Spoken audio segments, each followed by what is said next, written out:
नमस्कार दोस्तों, एक बार फिर से आप सभी लोगों का हमारे यूट्यूब चैनल पर स्वागत है। आज मैं आप लोगों को लूसेंट सामान्य ज्ञान का अगला टॉपिक यानी गुप्त साम्राज्य के बारे में बताऊंगा। चलिए देखते हैं गुप्त साम्राज्य में क्या हुआ था, कौन से राजा थे। तो सबसे पहले देखते हैं गुप्त साम्राज्य का उदय किस शताब्दी में हुआ। तीसरी शताब्दी के अंत में प्रयाग के निकट कौशाम्बी में हुआ। तो सबसे पहले यहाँ से क्वेश्चन आ सकता है कि गुप्त साम्राज्य का उदय किस शताब्दी में हुआ। तो आप लोगों को बताना है तीसरी शताब्दी के अंत में, वो भी प्रयाग के निकट कौशाम्बी में। उसके बाद गुप्त वंश का संस्थापक कौन था। श्री गुप्त 240 से 280 ईस्वी में। श्री गुप्त का उत्तराधिकारी घटोत्कच हुआ, 280 से 320 ईस्वी के बीच शासन किया। उसके बाद गुप्त वंश का महान सम्राट चंद्रगुप्त प्रथम था। ये बहुत इम्पोर्टेंट। चंद्रगुप्त प्रथम 320 ईस्वी में गद्दी पर बैठा। उसके बाद इसने लिच्छवी राजकुमारी कुमार देवी से विवाह किया। इसने महाराजा धीराज की उपाधि धारण की। तो ये इम्पोर्टेंट क्वेश्चन है, कई बार पेपर में पूछा जाता है कि कौन सा गुप्त साम्राज्य के किस शासक ने महाराजा धीराज की उपाधि धारण की। तो वो था चंद्रगुप्त प्रथम। उसके बाद गुप्त संवत 319 से 320 ईस्वी की शुरुआत चंद्रगुप्त प्रथम ने की।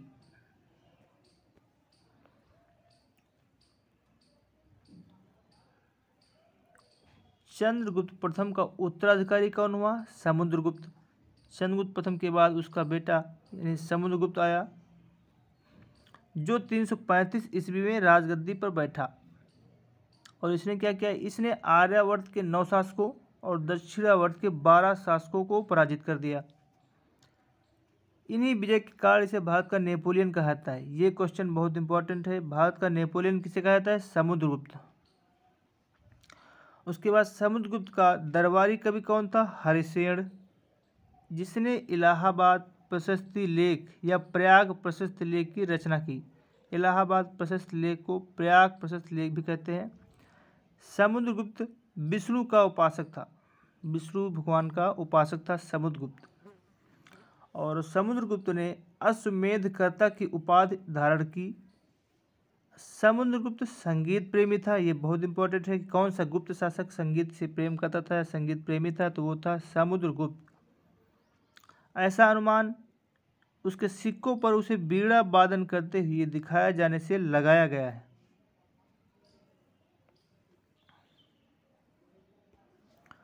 समुद्रगुप्त ने विक्रमांक की उपाधि धारण की थी। इसे कविराज भी कहा गया। तो समुद्रगुप्त को सबसे पहले कौन कौन सी संज्ञाएं दी गई, एक बार याद करिए।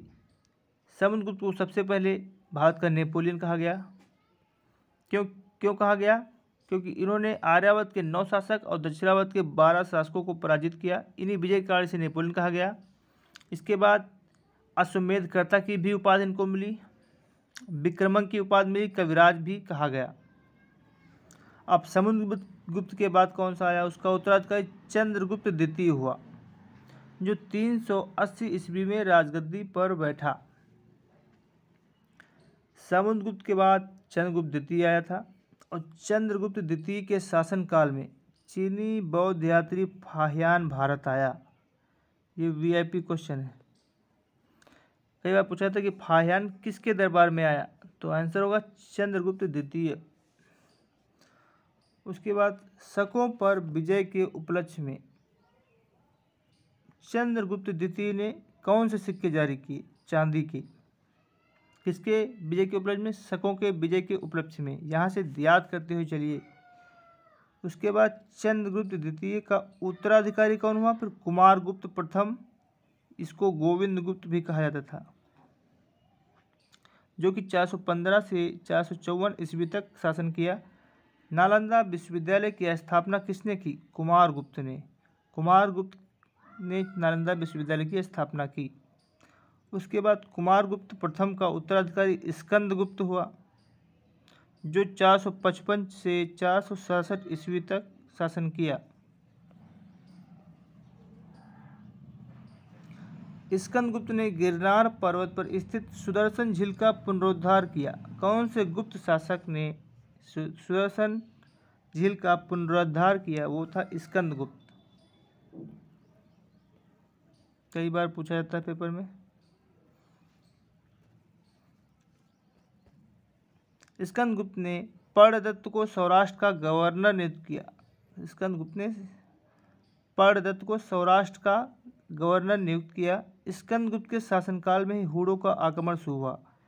कई बार क्वेश्चन पूछा जाएगा आप लोगों से कि हुड़ों का आक्रमण किस गुप्त शासक के काल में शुरू हुआ, तो आप लोगों को बताना है स्कंदगुप्त। अंतिम गुप्त शासक कौन था? ये था भानुगुप्त। अब गुप्त साम्राज्य की शासन व्यवस्था के बारे में देखेंगे। गुप्त साम्राज्य की सबसे बड़ी प्रादेशिक इकाई का नाम देश था, जिसके शासक को गोप्ता कहा जाता था। एक दूसरी प्रादेशिक इकाई भोक्ती थी, इसके शासक उपरी कहलाते थे। भूक्त के नीचे विषय नामक प्रशासनिक इकाई होती थी, जिसके प्रमुख विषयपति कहलाते थे। गुप्त काल में पुलिस विभाग का मुख्य अधिकारी जो होता था उसको दंडपाशिक कहलाता था। गुप्त काल में पुलिस विभाग का जो सर्वोच्च अधिकारी था या मुख्य अधिकारी था वो दंडपाशिक कहलाता था। इसके बाद पुलिस विभाग के साधारण कर्मचारी को चाट एवं भाट कहा जाता था। जो मुख्य अधिकारी था वो दंडपाशिक कहलाता था और जो छोटे जो पुलिसकर्मी थे या कर्मचारी थे उनको चाट या भाट कहा जाता था। प्रशासन की सबसे छोटी इकाई क्या थी? ग्राम। ये भी आ जाता है क्वेश्चन कि गुप्त काल में प्रशासन की सबसे छोटी इकाई क्या थी? तो ग्राम। और ग्राम का प्रशासन ग्राम सभा द्वारा संचालित होता था। यानी गुप्त काल में भी आज की तरह ग्राम सभाएं होती थी। ग्राम सभा का मुखिया कौन होता था? ग्रामीक। एवं अन्य सदस्य महात्तर कहलाते थे। उसके बाद देखते हैं ग्राम समूहों की छोटी इकाई को पेट कहा जाता था। गुप्त काल में ग्राम समूहों की छोटी इकाई को क्या कहा जाता था? पेट। गुप्त शासक कुमारगुप्त के दामोदरपुर ताम्रपत्र में भूमि बिक्री संबंधित अधिकारियों के क्रियाकलापों का उल्लेख है। अब भू राजस्व कैसा था? इसमें भू राजस्व जो है कुल उत्पादन का 1/4 भाग से 1/6 भाग हुआ करता था।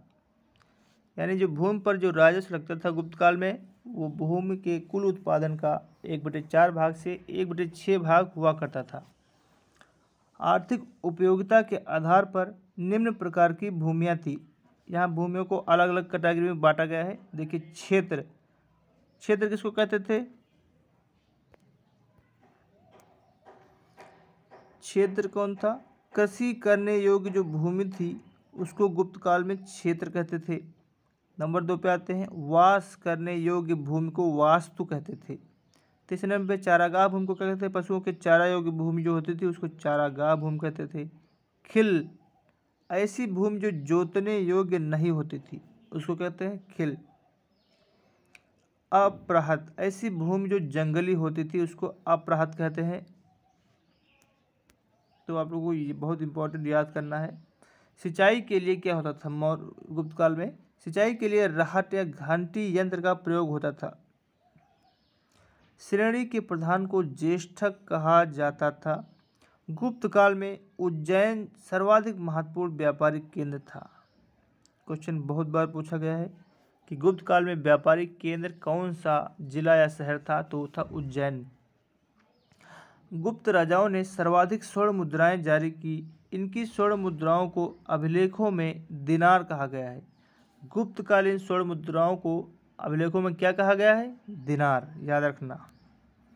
और सर्वाधिक स्वर्ण मुद्राएं भी गुप्त शासकों ने ही जारी किया।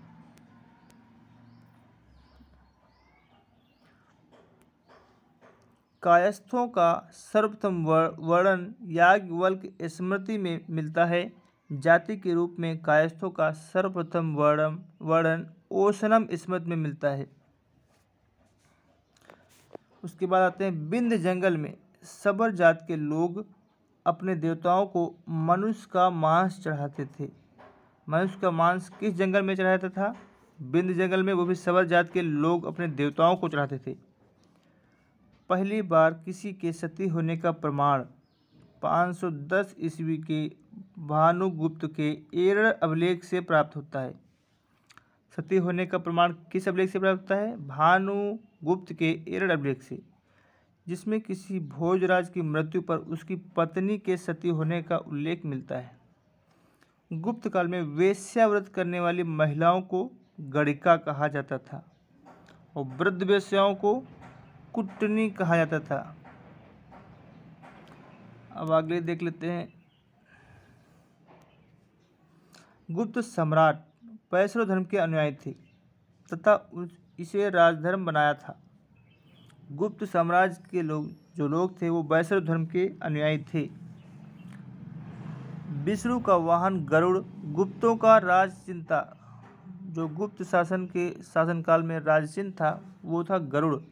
गुप्त काल में वैष्णव धर्म संबंधित सबसे महत्वपूर्ण अवशेष देवगढ़ का दशावतार मंदिर, जो कि झांसी उत्तर प्रदेश में स्थित है।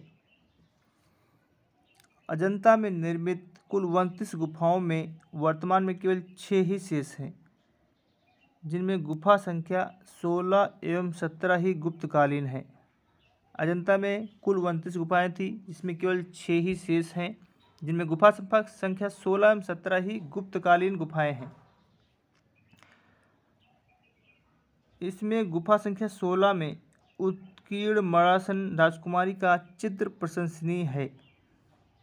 गुफा संख्या 17 के चित्र को चित्रशाला कहा गया।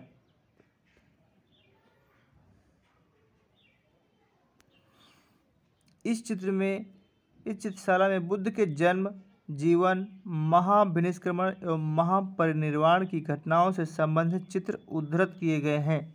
गुफा संख्या 17 में। उसके बाद देखते हैं अजंता की गुफाएं बौद्ध धर्म की महायान शाखा से संबंधित हैं। क्वेश्चन पूछा जाएगा कि अजंता की गुफाएं बौद्ध धर्म की किस शाखा से संबंधित है? वो महायान शाखा से। गुप्त काल में निर्मित अन्य गुफा बाघ की गुफा है, जो ग्वालियर के समीप, ग्वालियर मतलब मध्य प्रदेश में, बाघ नामक स्थान पर विंध्याचल पर्वत को काटकर बनाई गई थी। इसके बाद चंद्रगुप्त द्वितीय के शासनकाल में संस्कृत भाषा का सबसे प्रसिद्ध कवि कालिदास थे। तो चंद्रगुप्त द्वितीय के शासनकाल में संस्कृत भाषा के सबसे अच्छे कवि कौन थे? कालिदास। उसके बाद चंद्रगुप्त द्वितीय के दरबार में रहने वाला आयुर्वेदाचार्य धन्वंतरि था।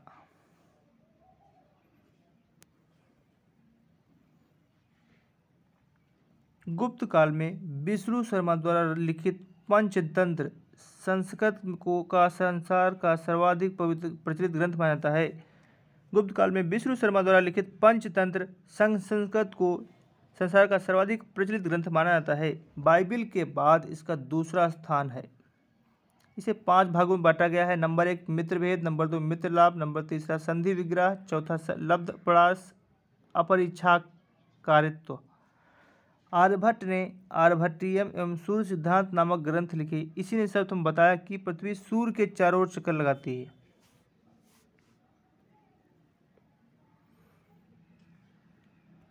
उसके बाद चंद्रगुप्त द्वितीय के दरबार में रहने वाले कुछ प्रमुख विद्वान की बात करते हैं। तो नंबर 1 आर्यभट्ट, वराहमिहिर, धन्वंतरि, ब्रह्मगुप्त आदि। पुराणों की वर्तमान रूप में रचना गुप्त काल में हुई। इसमें ऐतिहासिक परंपराओं का उल्लेख है। गुप्त काल में चांदी के सिक्कों को क्या कहते थे? रूपिका। याज्ञवल्क्य, नारद, कात्यायन एवं बृहस्पति स्मृतियों की रचना गुप्त काल में ही हुई। मंदिर बनाने की कला का जन्म किस काल में हुआ? तो आप लोगों को बताना है गुप्त काल में। सांस्कृतिक उपलब्धियों के कारण गुप्त काल को भारतीय इतिहास का स्वर्ण युग कहते हैं। अब देख लेते हैं गुप्तकालीन मंदिर। विष्णु मंदिर कहाँ है? तिगवा, जबलपुर मध्य प्रदेश में विष्णु मंदिर है। शिव मंदिर भूमरा, नागौदा मध्य प्रदेश में है। पार्वती मंदिर नैना कुठार मध्य प्रदेश। दशावतार मंदिर देवगढ़ झांसी उत्तर प्रदेश। शिव मंदिर कहाँ है? खोह नागौद मध्य प्रदेश। भीतरगांव मंदिर, लक्ष्मण मंदिर ईंटों द्वारा निर्मित कौन सा मंदिर है? ये भीतरगांव कानपुर उत्तर प्रदेश में स्थित है, ईंटों द्वारा निर्मित मंदिर। अब बात करेंगे अगला टॉपिक, पुष्यभूत वंश या वर्धन वंश। फिर क्या हुआ? गुप्त वंश के पतन के बाद बहुत से राजवंश आए और जिन राजवंशों का उद्भव हुआ उनमें मैत्रक, मौखरी, पुष्यभूत, परवर्ती गुप्त एवं गौड़ प्रमुख हैं। इन राजवंशों में पुष्यभूत वंश के शासकों ने सबसे विशाल साम्राज्य स्थापित किया। उसके बाद पुष्यभूत वंश के संस्थापक कौन थे? पुष्यभूत थे। इनकी राजधानी थानेश्वर, जो कि हरियाणा प्रांत के करनाल जिले में स्थित वर्तमान थानेसर नामक स्थान पर थी। प्रभाकर वर्धन इस वंश की स्वतंत्रता का जन्मदाता था तथा प्रभावशाली शासक था, जिसने परम भट्टारक एवं महाराजा धीराज जैसी सम्मानजनक उपाधियां धारण की। उसके बाद प्रभाकर वर्धन इस वंश की स्वतंत्रता का जन्मदाता था, यानी प्रभाकर वर्धन जो है पुष्यभूत वंश का सबसे महान राजा था तथा प्रभावशाली शासक था और इसने परम भट्टारक एवं महाराजा धीराज जैसी सम्मानजनक 2 उपाधियां धारण की। प्रभाकर वर्धन की पत्नी यशोमती से 2 पुत्र हुए, एक राजवर्धन हुआ, दूसरा हर्षवर्धन। एक कन्या राजश्री भी हुई। उसके बाद राजश्री का विवाह कन्नौज के मौखर राजा ग्रहवर्मा के साथ हुआ, जो उसने अपनी लड़की की शादी कन्नौज के मौखरी राजा ग्रहवर्मा के साथ कर दी। उसके बाद मालवा के शासक देवगुप्त ने ग्रहवर्मा की हत्या कर दी। मालवा का जो शासक था देवगुप्त, वो ग्रहवर्मा की हत्या कर दी, यानी प्रभाकर वर्धन के दामाद की हत्या कर दी और राजश्री यानी उसकी बेटी को बंदी बनाकर कारागार में डाल दिया। उसके बाद राजवर्धन ने देवगुप्त को मार डाला, परंतु देवगुप्त के मित्र गौड़ नरेश शशांक ने धोखा देकर राजवर्धन की हत्या कर दी।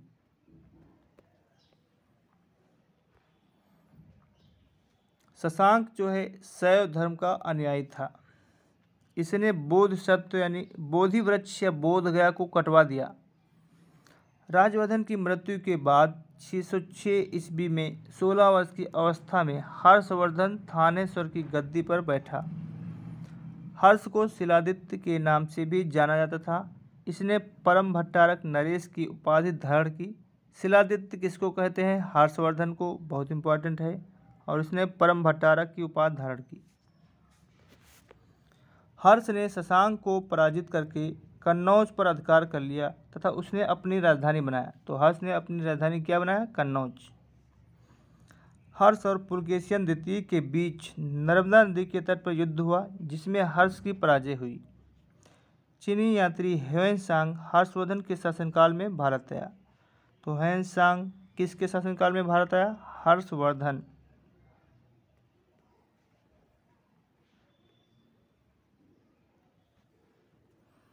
ह्वेनसांग को यात्रियों में राजकुमार, नीति का पंडित एवं वर्तमान शाक्यमुनि कहा जाता है।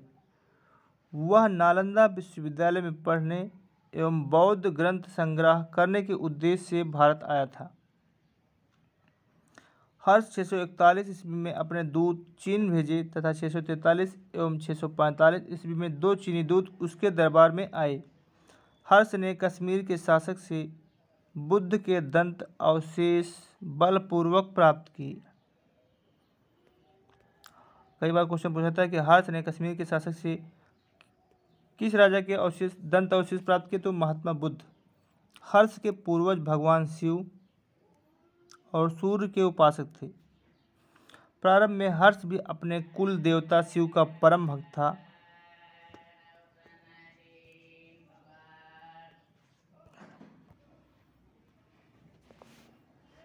प्रारंभ में हर्ष भी अपने कुल देवता शिव का परम भक्त था। चीनी यात्री हेनसांग से मिलने के बाद उसने बौद्ध धर्म की महायान शाखा को राजश्रय प्रदान किया तथा वह पूर्ण बौद्ध बन गया। तो बौद्ध धर्म अपनाने से पहले हर्षवर्धन किस धर्म को मानता था? तो आप लोगों ने शैव धर्म का परम भक्त यानी भगवान शिव की पूजा करता था। हर्ष के समय में नालंदा महाविहार महायान बौद्ध धर्म की शिक्षा का प्रधान केंद्र था। हर्ष के समय में प्रयाग में प्रति 5वें वर्ष एक समारोह आयोजित किया जाता था जिसे महामोक्ष परिषद कहा जाता था। ह्वेनसांग स्वयं छठे वर्ष समारोह में सम्मिलित हुआ। बाणभट्ट जो थे हर्षवर्धन के दरबारी कवि थे और उसने हर्षचरित एवं कादंबरी 2 रचनाएं की। अब हर्षवर्धन की रचनाओं की बात करें तो प्रियदर्शिका, रत्नावली तथा नागानंद नामक 3 संस्कृत नाटक ग्रंथ की रचना हर्ष ने की। कहा जाता है कि धावक नामक कवि ने हर्ष से पुरस्कार लेकर उनके नाम से तीनों नाटक लिख दिए। हर्ष को भारत का अंतिम हिंदू सम्राट कहा जाता है, लेकिन न तो वह कट्टर हिंदू था और न ही सारे देश का शासक ही। हर्ष के अधीनस्थ शासक महाराज अथवा महासामंत कहे जाते थे। हर्ष के मंत्रिपरिषद के मंत्री को सचिव या अमात्य कहा जाता था। प्रशासन की सुविधा के लिए हर्ष का साम्राज्य कई प्रांतों में बटा हुआ था और प्रांतों को भुक्ति कहा जाता था। प्रत्येक भुक्त का शासक राजस्थानीय, उपरिक अथवा राष्ट्रीय कहलाता था। हर्षचरित में प्रांतीय शासक के लिए लोकपाल शब्द आया है। भुक्ति का विभाजन जिलों में हुआ था। जिले की संज्ञा थी विषय, जिसका प्रधान विषयपति होता था। विषय के अंतर्गत कई पाठक होते थे।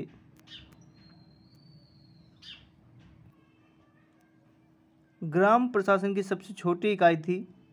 ग्राम जो है शासन की सबसे छोटी इकाई थी। कौन थी? ग्राम। ग्राम शासन का प्रधान कौन था? ग्राम छपटलिक कहा जाता था।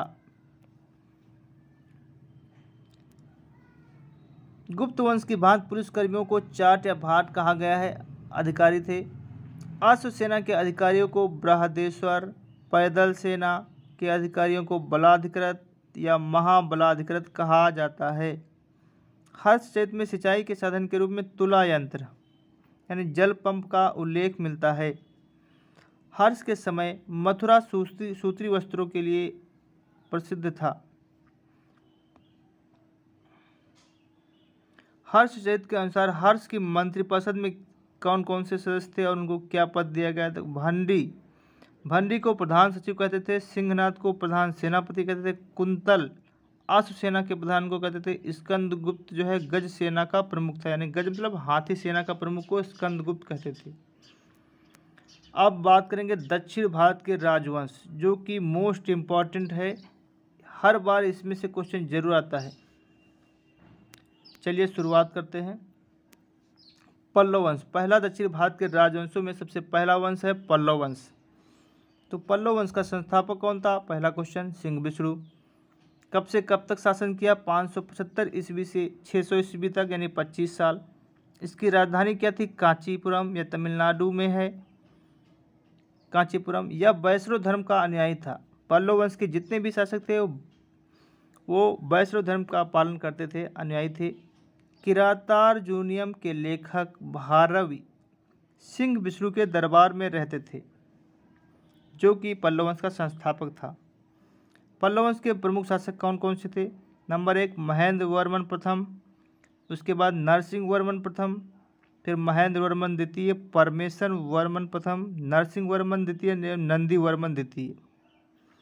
पल्लव वंश का अंतिम शासक कौन था? अपराजित वर्मन।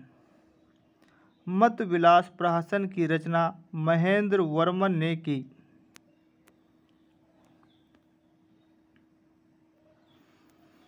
उसके बाद महाबलीपुरम के एकाश मंदिर, जिन्हें रथ मंदिर कहा गया, का निर्माण पल्लव राजा नरसिंह वर्मन प्रथम के द्वारा करवाया गया। ये क्वेश्चन बहुत ही इम्पोर्टेंट है, आप लोगों को पेपर में दे देगा। रथ मंदिर का निर्माण किसने करवाया? तो सही आंसर होगा नरसिंह वर्मन प्रथम। रथ मंदिरों में सबसे छोटा द्रौपदी रथ है जिसमें किसी प्रकार का अलंकरण नहीं मिलता है। पल्लव वंश के किस शासक ने वातापी कोड की उपाधि धारण की? तो वो है नरसिंह वर्मन प्रथम ने। अरबों के आक्रमण के समय पल्लवों का शासक नरसिंह वर्मन द्वितीय था। उसने राज सिंह यानी राजाओं में सिंह, आगम प्रिय, शास्त्रों का प्रेमी और शंकर भक्त यानी शिव का उपासक की उपाधियां धारण की। उसने कांची के कैलाशनाथ मंदिर का निर्माण किसने करवाया? यह क्वेश्चन बहुत इंपॉर्टेंट है। कांची के कैलाशनाथ नरसिंह वर्मन द्वितीय ने करवाया, जिसे राज सिद्धेश्वर मंदिर भी कहा जाता है। इसी मंदिर के निर्माण से द्रविड़ स्थापत्य कला की शुरुआत हुई। किस मंदिर के निर्माण से द्रविड़ स्थापत्य कला की शुरुआत हुई? तो कांची का कैलाशनाथ मंदिर है जिसको नरसिंह वर्मन द्वितीय ने बनवाया।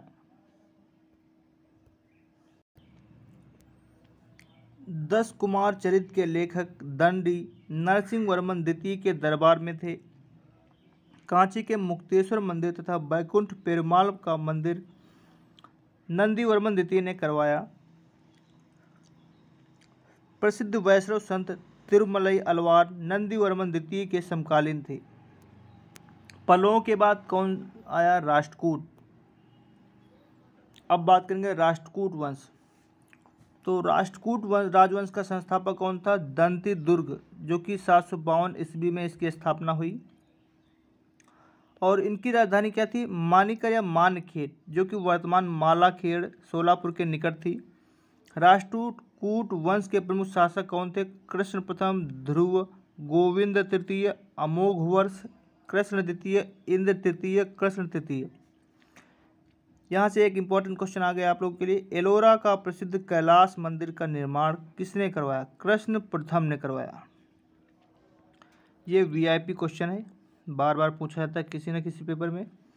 उसके बाद देखते हैं ध्रुव राष्ट्रकूट वंश का पहला शासक था जिसने कन्नौज पर अधिकार करने हेतु त्रिपक्षीय संघर्ष में भाग लिया और प्रतिहार नरेश वत्सराज एवं पाल नरेश धर्मपाल को पराजित किया। ध्रुव को धारा वर्ष भी कहा जाता है। गोविंद तृतीय ने त्रिपक्षीय संघर्ष में भाग लेकर चक्रायुध एवं उसके संरक्षक धर्मपाल तथा प्रतिहार वंश के शासक नागभट्ट द्वितीय को पराजित किया।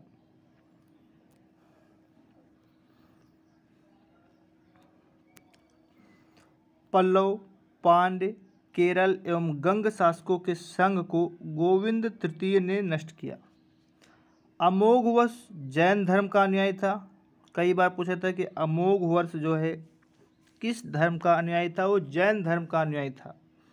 इसने कन्नड़ में कवि राजमार्ग की रचना की। आदि पुराण के रचनाकार जिनसेन, गणितासार संग्रह के लेखक महावीराचार्य एवं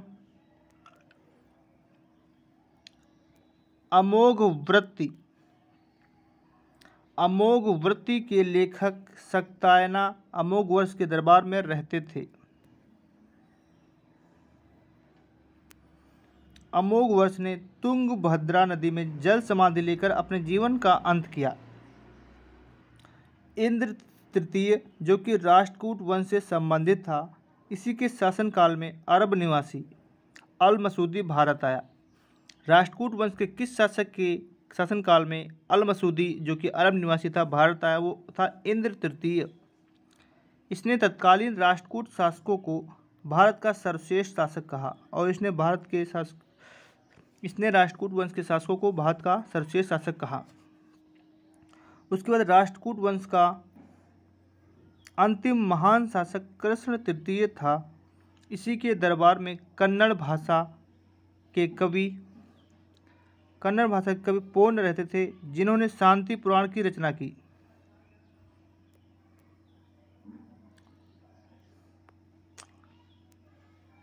कल्याणी के चालुक्य तैलभ द्वितीय ने 973 ईस्वी में कर को हराकर राष्ट्रकूट राज्य पर अपना अधिकार कर लिया और कल्याणी के चालुक्य वंश की नींव डाली।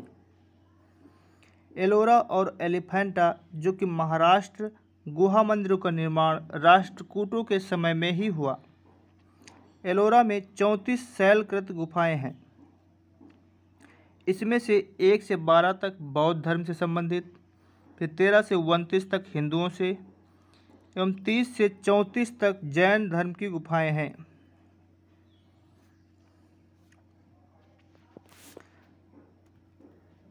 उसके बाद आगे बढ़ते हैं। राष्ट्रकूट शैव, वैष्णव, शाक्त संप्रदायों के साथ साथ जैन धर्म के भी उपासक थे।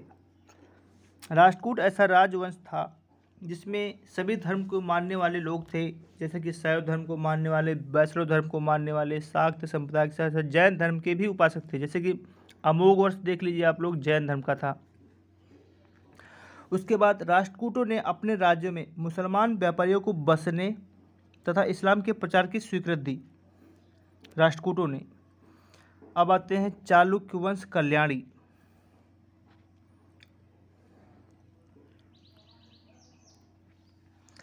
कल्याणी के चालुक्य वंश की स्थापना तैलप द्वितीय ने की। इनकी राजधानी क्या थी? मानखेट। चालुक्य वंश के प्रमुख शासक कौन कौन थे? तैलप प्रथम, तैलप द्वितीय, विक्रमादित्य, जय सिंह, सोमेश्वर, सोमेश्वर द्वितीय, विक्रमादित्य शिष्य, सोमेश्वर तृतीय एवं तैलप तृतीय। सोमेश्वर प्रथम ने मानखेट से राजधानी हटाकर कल्याणी, जो कि कर्नाटक को बनाया। इस वंश का सबसे प्रतापी शासक कौन था? विक्रमादित्य शिष्य। बिल्हड़ एवं विज्ञानेश्वर विक्रमादित्य शिष्य के दरबार में ही रहते थे। मिताक्षरा हिंदू विधि ग्रंथ याज्ञवल्क्य स्मृति पर व्याख्यान नामक ग्रंथ की रचना महान विधिवेत्ता विज्ञानेश्वर ने की। विक्रमांक देवचरित की रचना बिल्हड़ ने की थी। इसमें विक्रमादित्य शिष्य के जीवन पर प्रकाश डाला है। अब कल्याणी के चालुक्य वंश के बाद वातापी के चालुक्य वंश की बात करेंगे। जय सिंह ने वातापी के चालुक्य वंश की स्थापना की, जिसकी राजधानी वातापी यानी बीजापुर के निकट थी। इस वंश के प्रमुख शासक कौन थे? पुलकेशियन प्रथम, कीर्तिवर्मन, पुलकेशियन द्वितीय, विक्रमादित्य, विनयादित्य एवं विजयादित्य।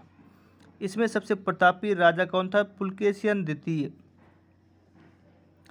महाकूट स्तंभ लेख से प्रमाणित होता है कि पुलकेशियन द्वितीय बहुसवर्ण एवं अग्निष्टोम यज्ञ संपन्न करवाया था। जिनेन्द्र का मेगुती मंदिर पुलकेशियन द्वितीय ने बनवाया था।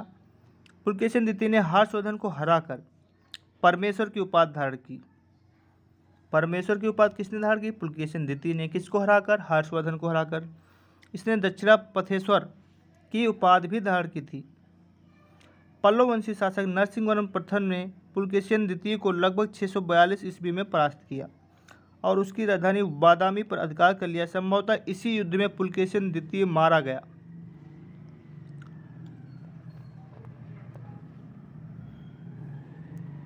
इसके बाद इसी विजय के बाद नरसिंहवर्मन ने भी वातापी कोड़ की उपाधि धारण की। ऐहोल अभिलेख का संबंध पुलकेशियन द्वितीय से है और इसके लेखक कौन थे? रवि कीर्ति। अजंता के एक गुहा चित्र में फारसी दूत मंडल को स्वागत करते हुए पुलकेशियन द्वितीय को दिखाया गया है। वातापी का निर्माणकर्ता कीर्तिवर्मन को माना जाता है। मालवा को जीतने के बाद विनयादित्य ने सकलोत्तर पथनाथ की उपाधि धारण की।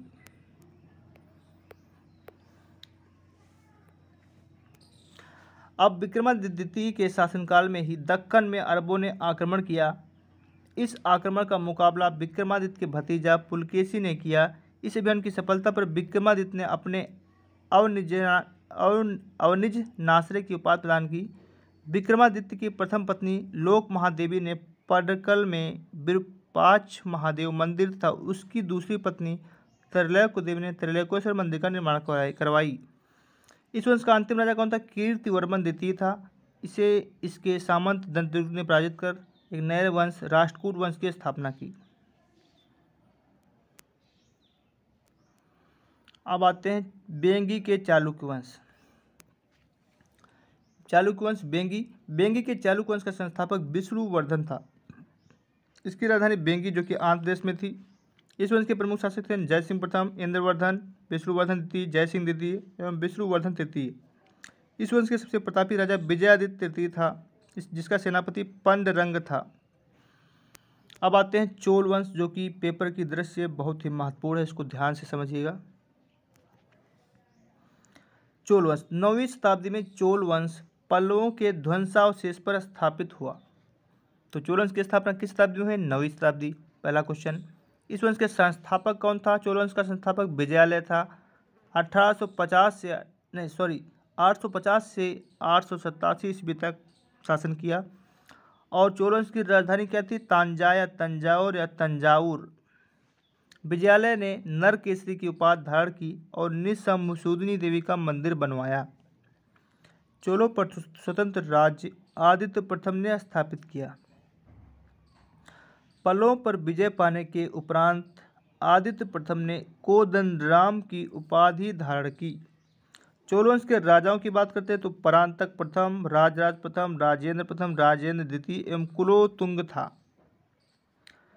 तक्कोलम के युद्ध में राष्ट्रकूट नरेश कृष्ण तृतीय ने परांतक फर्स्ट को पराजित किया। इस युद्ध में परांतक का बड़ा लड़का राजादित्य मारा गया। उसके बाद राजराज प्रथम ने श्रीलंका पर आक्रमण किया। वहां के राजा महिम 5 को भागकर श्रीलंका के दक्षिणी जिला रोहड़ में शरण लेनी पड़ी। राजराज प्रथम श्रीलंका के विजित प्रदेशों को चोल साम्राज्य का एक नया प्रांत मुंडी चोल मंडलम बनाया और पोलन्नरुआ को इसकी राजधानी बनाया। राजराज प्रथम शैव धर्म का अनुयायी था।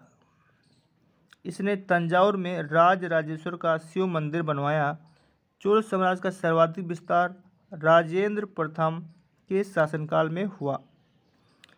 बंगाल के पाल शासक महिपाल को पराजित करने के बाद राजेंद्र प्रथम ने गंगैकोंड चोल की उपाधि धारण की। किसको हराने के बाद? पाल शासक महिपाल को हराने के बाद। और नवीन राजधानी गंगैकोंड चोलपुरम के निकट चोलगंगम नामक विशाल तालाब का निर्माण करवाया। गजनी का सुल्तान महमूद राजेंद्र प्रथम का समकालीन था। राजेंद्र द्वितीय ने प्रकेसरी की एवं वीर की राजेंद्र ने राजकेसरी की उपाधि धारण की। चोल वंश का अंतिम राजा कौन था? राजेंद्र तृतीय था। चोलों एवं पश्चिमी चालुक्यों के बीच शांति स्थापित करने में गोवा के कदम्ब शासक जयकेश प्रथम ने मध्यस्थ की भूमिका निभाई। विक्रम चोल अभाव एवं अकाल से ग्रस्त गरीब जनता से राजस्व वसूल कर चिदम्बरम मंदिर का विस्तार करवा रहा था। कुलोत्तुंग द्वितीय ने चिदम्बरम मंदिर में स्थित गोविंदराज यानी विष्णु की मूर्ति को समुद्र में फेंकवा दिया। किसने? कुलोत्तुंग ने। कालांतर में वैष्णव आचार्य रामानुजाचार्य ने उक्त मूर्ति का पुनरुद्धार किया और उसे तिरुपति के मंदिर में प्राण प्रतिष्ठित किया। चोल प्रशासन में भाग लेने वाले उच्च पदाधिकारियों को पेरुंदरम एवं निम्न श्रेणी के पदाधिकारियों को सेरुंदरम कहा जाता था। अब बात कर लेते हैं चोल काल में भूमि के प्रकार। तो वेल्लन वगई गैर ब्राह्मण किसान स्वामी की भूमि। गैर ब्राह्मण जो किसान होते थे उनकी भूमि को क्या कहते थे? वेल्लन वगई। ब्रह्मदेय क्या है? ब्राह्मणों को उपहार में दी गई भूमि को ब्रह्मदेय। शालाभोग क्या होता था? किसी विद्यालय के रखरखाव की भूमि। देवदान या तिरुनमट्टकनी मंदिर को उपहार में दी गई भूमि को देवदान। पालिच्छादनम जैन संस्थानों को दान दी गई भूमि को पालिच्छादनम कहा जाता था।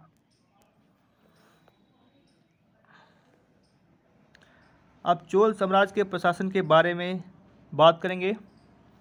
संपूर्ण चोल साम्राज्य 6 प्रांतों में बटा हुआ था। प्रांत को मंडलम कहा जाता था। मंडलम कोट्टम नाडु में एवं नाडु कई कुर्रमों में विभक्त था। नाडु की स्थानीय सभा को नाटूर एवं नगर की स्थानीय सभा को नगरतार कहा जाता था। स्थानीय स्वशासन चोल प्रशासन की मुख्य विशेषता थी। बहुत इंपॉर्टेंट है। चोल शासन की मुख्य विशेषता क्या थी? स्थानीय स्वशासन।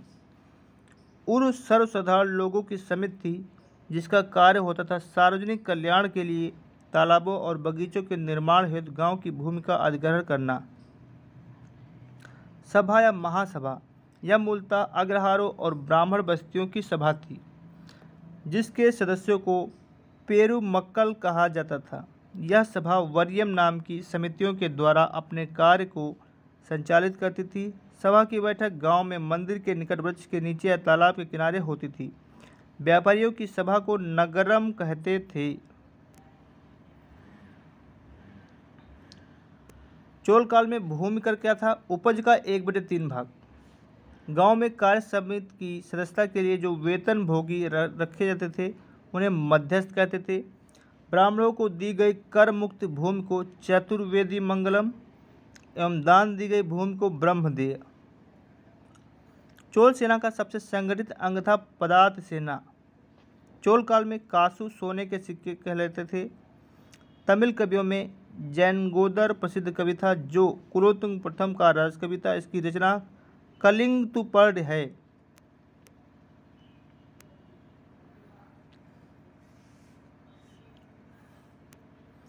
कंबन और कुट्टन और पुंगलेदी को तमिल साहित्य का त्रिरत्न कहते हैं। पंप पोन एवं रन्न कन्नड़ साहित्य के त्रिरत्न हैं।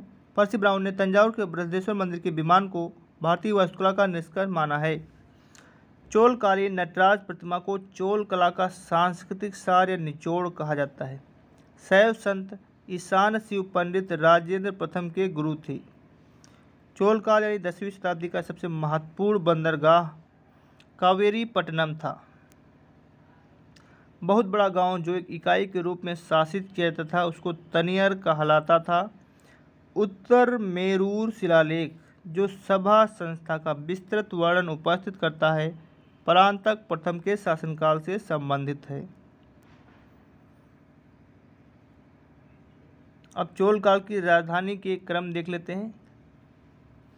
उरैयूर सबसे पहले, फिर तंजावुर, फिर गंगैकोंड, फिर चोलपुरम, फिर कांची। चोल काल में सड़कों की देखभाल कौन करता था? बागान समिति। चोल काल में आम वस्तुओं के आदान प्रदान का आधार क्या था? धान। चोल काल के विशाल व्यापारी समूह निम्न थे: बलंजियार, नानादैसी, मणिग्रामम। विष्णु के उपासक अलवार एवं शिव के उपासक नयनार संत कहलाते थे। अब बात करेंगे यादव वंश। देवगिरी के यादव वंश की स्थापना भेल्लम पंचम ने की। इसकी राजधानी देवगिरी थी। इस वंश का सबसे प्रतापी राजा सिंहड़ था। इस वंश का अंतिम स्वतंत्र शासक रामचंद्र था जिसने अलाउद्दीन के सेनापति मलिक काफूर के सामने आत्मसमर्पण किया। अब बात करते हैं होयसल वंश। द्वार समुद्र के होयसल वंश की स्थापना विष्णुवर्धन ने की थी।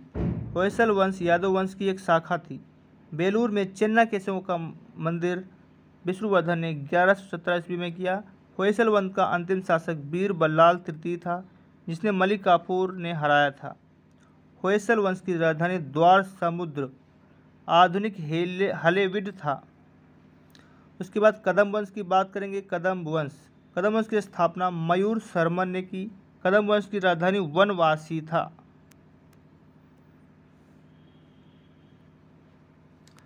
उसके बाद आते हैं गंग वंश। गंग वंश का संस्थापक वज्रहस्त पंचम था। अभिलेखों के अनुसार गंग वंश के प्रथम शासक कोंकणी वर्मा था।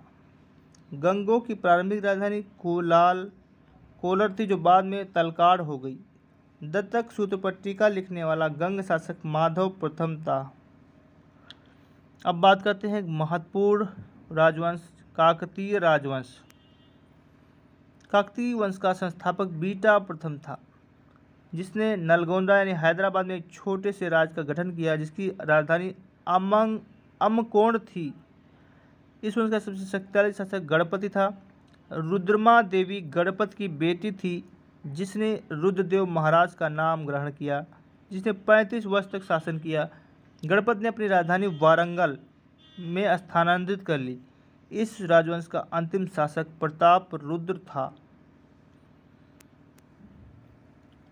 इसके बाद बात करेंगे सीमावर्ती राजवंशों का उदय, टॉपिक नंबर 22। सबसे पहला वंश पाल वंश देखते हैं। पाल वंश का संस्थापक कौन?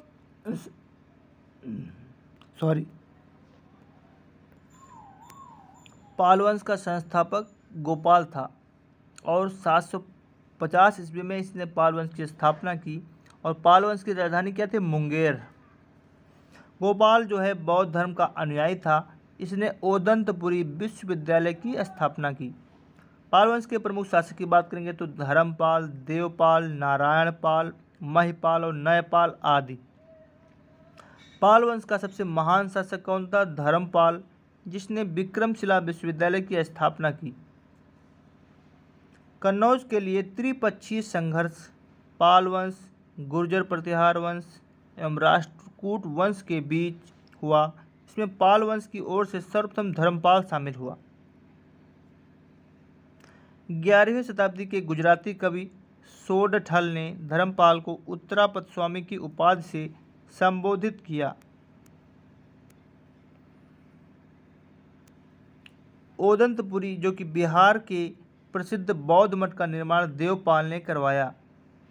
जावा के शैलेंद्र वंशी शासक बालपुत्र देव के अनुरोध पर देवपाल ने उसे नालंदा में एक बौद्ध विहार बनवाने के लिए 5 गांव दान में दिए थे।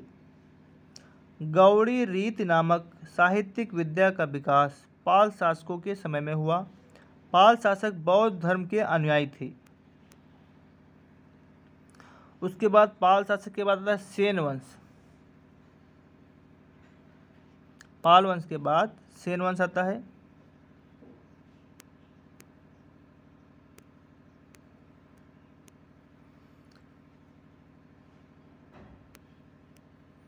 सेन वंश की स्थापना सामंत सेन ने राढ़ में की।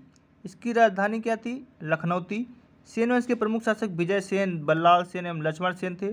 सेन वंश का प्रथम स्वतंत्र शासक कौन था? विजय सेन, जो कि शैव धर्म का अनुयायी था। तो सेन वंश का शासक जो विजय सेन था, ये शैव धर्म का अनुयायी था, जबकि पाल वंश के सभी शासक बौद्ध धर्म से संबंधित थे।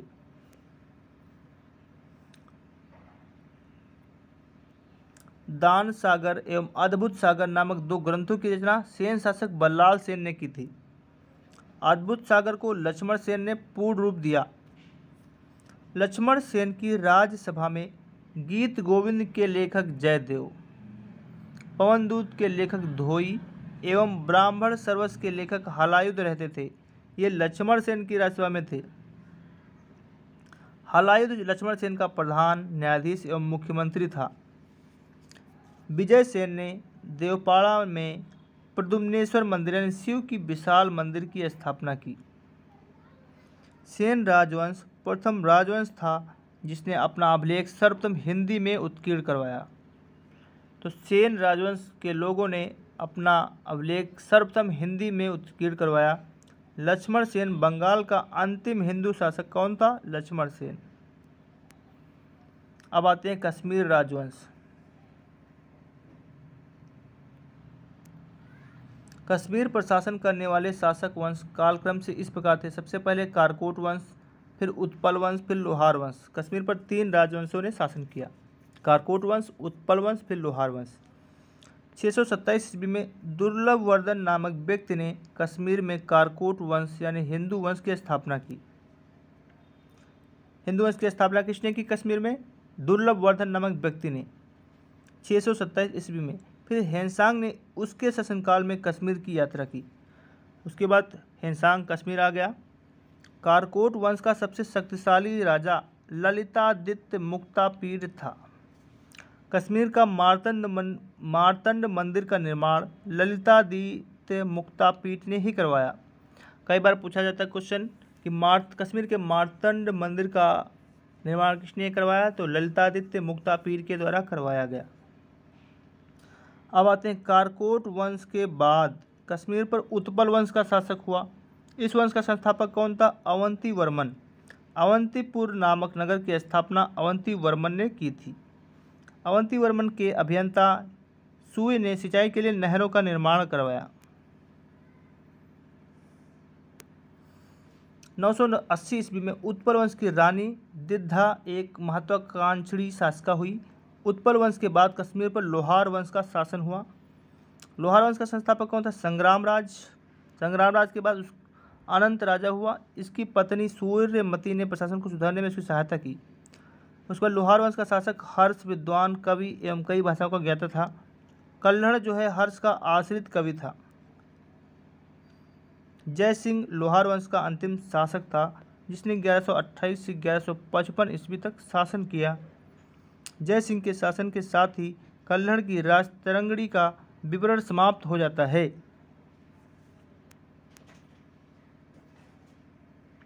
अब आते हैं कामरूप वंश।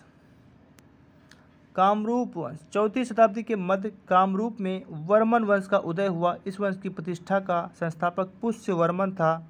इसकी राजधानी प्राग ज्योतिष नामक स्थान पर थी। कालांतर में कामरूप पाल साम्राज्य का एक अंग बन गया। अब आते हैं राजपूत राजवंशों की उत्पत्ति। Topic number 23। गुर्जर प्रतिहार वंश। मालवा का शासक नागभट्ट प्रथम। गुर्जर प्रतिहार वंश का संस्थापक कौन था? नागभट्ट प्रथम। उसके बाद नागभट्ट द्वितीय को राष्ट्रकूट सम्राट गोविंद तृतीय ने हराया था। प्रतिहार वंश का सर्वाधिक शक्तिशाली एवं प्रतापी राजा मिहिर भोज था। मिहिर भोज ने अपनी राजधानी कन्नौज में बनाई थी। वह विष्णु भक्त था। उसने विष्णु के सम्मान में वाराह की उपाधि ग्रहण की। राजशेखर प्रतिहार शासक महेंद्रपाल के दरबार में रहते थे। इस वंश का अंतिम राजा यशपाल था। दिल्ली नगर की स्थापना तोमर नरेश अनंगपाल ने 11वीं शताब्दी के मध्य में की। बहुत इंपॉर्टेंट क्वेश्चन, दिल्ली नगर की स्थापना किसने की?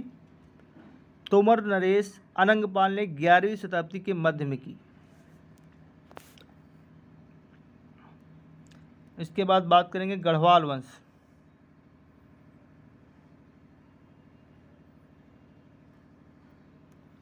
गढ़वाल वंश का संस्थापक चंद्रदेव था। इसकी राजधानी वाराणसी या काशी थी। गढ़वाल वंश का सर्वाधिक शक्तिशाली राजा गोविंद चंद था। इसका मंत्री लक्ष्मीधर शास्त्रों का प्रकांड पंडित था जिसने कृत्यकल्पतरु नामक ग्रंथ लिखा।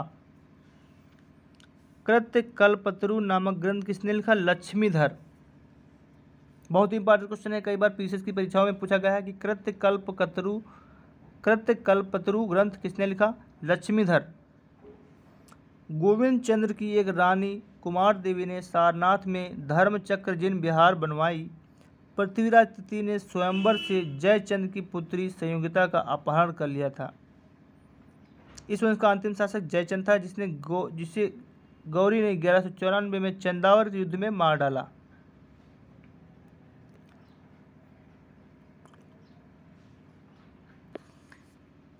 इसके बाद आया चहमान या चौहान वंश। चौहान वंश का संस्थापक कौन था? वासुदेव।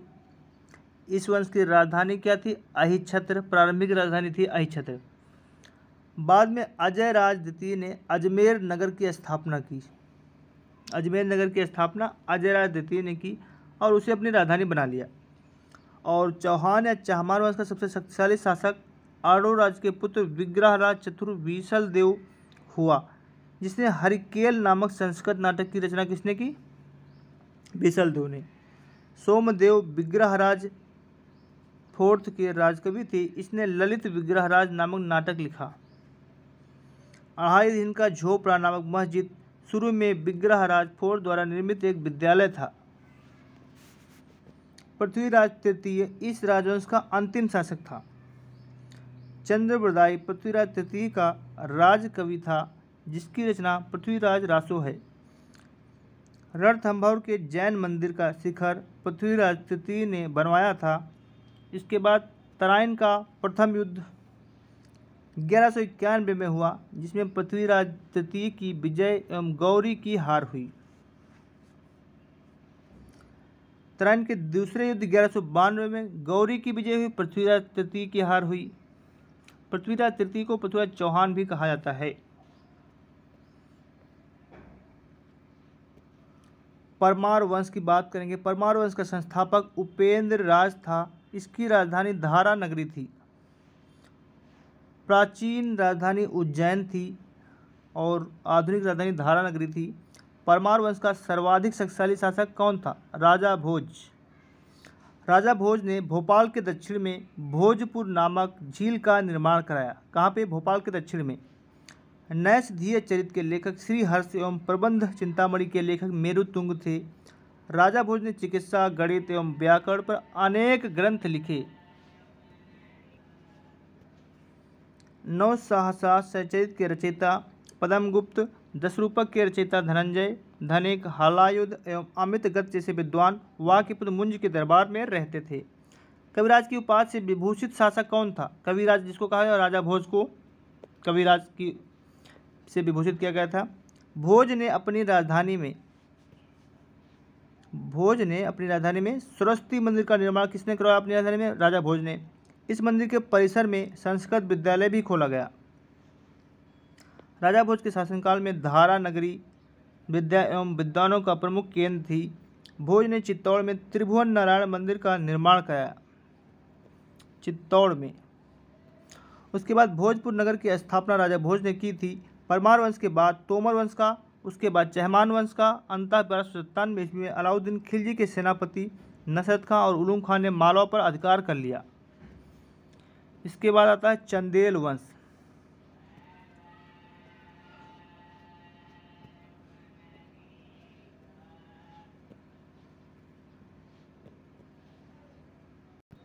चंदेल राजवंश की बात करेंगे। चंदेल राजवंश प्रतिहार साम्राज्य के पतन के बाद बुंदेलखंड की भूमि पर चंदेल वंश का स्वतंत्र राजनीतिक इतिहास प्रारंभ हुआ। बुंदेलखंड का प्राचीन नाम क्या था? कई बार पूछा गया है, जेजाक भुक्ति। चंदेल वंश का संस्थापक कौन था? नन्नुक। 831 ईस्वी में इसने स्थापना की। और चंदेल, इसकी राजधानी क्या थी? खजुराहो थी। खजुराहो कहाँ था? मध्य प्रदेश में। प्रारंभ में इसकी राजधानी कालिंजर यानी महोबा थी। उसके बाद इन्होंने अपनी राजधानी खजुराहो में कर ली। राजा धंग ने अपनी राजधानी कालिंजर से खजुराहो में स्थानांतरित किया। चंदेल वंश का प्रथम स्वतंत्र एवं सबसे प्रतापी राजा कौन था? यशोवर्मन। उसके बाद यशोवर्मन ने कन्नौज पर आक्रमण कर प्रतिहार राजा देवपाल को हराया तथा उसने एक विष्णु की प्रतिमा प्राप्त की, जिसे उसने खजुराहो के विष्णु मंदिर में स्थापित किया। उसके बाद बात करेंगे, धंग ने जिननाथ, विश्वनाथ एवं वैद्यनाथ मंदिर का निर्माण करवाया। कंदरिया महादेव मंदिर का निर्माण, जो कि खजुराहो में है, धंग देव द्वारा करवाया गया। धंग देव द्वारा 999 करा गया। VIP क्वेश्चन, कंदरिया महादेव मंदिर का निर्माण किसने करवाया? धंग देव ने 999 में। और स्थित कहाँ है? खजुराहो में, मध्य प्रदेश में। धंग ने गंगा जमुना के संगम में शिव की आराधना करते हुए अपने शरीर का त्याग दिया। चंदेल शासक विद्याधर ने कन्नौज के प्रतिहार शासक राज्यपाल की हत्या कर दी, क्योंकि उसने महमूद के आक्रमण का सामना किए बिना ही आत्मसमर्पण कर दिया था। विद्याधर ही अकेला ऐसा भारतीय नरेश था जिसने महमूद गजनी की महत्वाकांक्षाओं का सफलतापूर्वक प्रतिरोध किया। चंदेल शासक कीर्तिवर्मन की राज्यसभा में रहने वाले कृष्ण मिश्र ने प्रबोध चंद्रोदय की रचना की। इन्होंने महोबा के समीप कीर्ति सागर नामक जलाशय का निर्माण करवाया। किसने? प्रबोध चंद्रोदय ने। आलाउद्दीन नामक 2 सेना नायक परमदिदेव के दरबार में रहते थे, जिन्होंने पृथ्वीराज चौहान के साथ युद्ध करते हुए अपनी जान गंवाई थी। चंदेल वंश का अंतिम शासक कौन था? परमदिदेव। 1202 ईस्वी में कुतुबुद्दीन ऐबक की अधीनता स्वीकार कर ली। इस पर उसके मंत्री अजय देव ने उसकी हत्या कर दी थी। सोलंकी वंश अथवा गुजरात के चालुक्य शासक। सोलंकी वंश का संस्थापक मूलराज प्रथम था। इसकी राजधानी अन्हिलवाड़ थी। मूलराज प्रथम शैव धर्म का अनुयायी था। भीम प्रथम के शासनकाल में महमूद गजनबी ने सोमनाथ के मंदिर पर आक्रमण किया। भीम प्रथम के सामंत विमल ने आबू पर्वत पर तिलवाड़ा का प्रसिद्ध जैन मंदिर बनवाया। सोलंकी वंश का प्रथम शक्तिशाली शासक कौन था? जय सिंह सिद्धराज। प्रसिद्ध जैन विद्वान हेमचंद्र जय सिंह सिद्धराज के दरबार में था। माउंट आबू पर्वत, जो कि राजस्थान पर एक मंडप बनाकर जय सिंह सिद्धराज ने अपने स्रोत पूर्वजों की गजारोही मूर्तियों की स्थापना की। मुढ़ेरा का सूर्य मंदिर का निर्माण सोलंकी राजाओं के शासनकाल में हुआ। सिद्धपुर में रुद्र महाकाल के मंदिर का निर्माण जय सिंह सिद्धराज ने किया। सोलंकी शासक कुमारपाल जैन मतानुयायी था। वह जैन धर्म के अंतिम राजकीय प्रवर्तक के रूप में प्रसिद्ध है। सोलंकी राजवंश का अंतिम शासक भीम द्वितीय था। भीम द्वितीय के एक सामंत लवण प्रसाद ने गुजरात में बघेल वंश की स्थापना की थी। बघेल वंश का कर्ण द्वितीय गुजरात का अंतिम हिंदू शासक था। इसने अलाउद्दीन खिलजी की सेनाओं का मुकाबला किया था। इसके बाद आता है कलचुरी चेदी राजवंश। कलचुरी वंश का संस्थापक कौन था? कोक्कल। राजधानी क्या थी? त्रिपुरा। कलचुरी वंश का एक शक्तिशाली शासक गांगेय देव था, जिसने विक्रमादित्य की उपाधि धारण की। पूर्व मध्यकाल में स्वर्ण सिक्कों के विलुप्त हो जाने के बाद इन्होंने सर्वप्रथम इसे प्रारंभ करवाया। कलचुरी वंश का सबसे महान शासक कर्णदेव था, जिसने कलिंग पर विजय प्राप्त की और त्रिकलिंगाधिपति की उपाधि धारण की। प्रसिद्ध कवि राजशेखर कलचुरी दरबार में ही रहते थे। अब बात करेंगे सिसोदिया वंश। सिसोदिया वंश के शासक अपने को सूर्यवंशी कहते थे।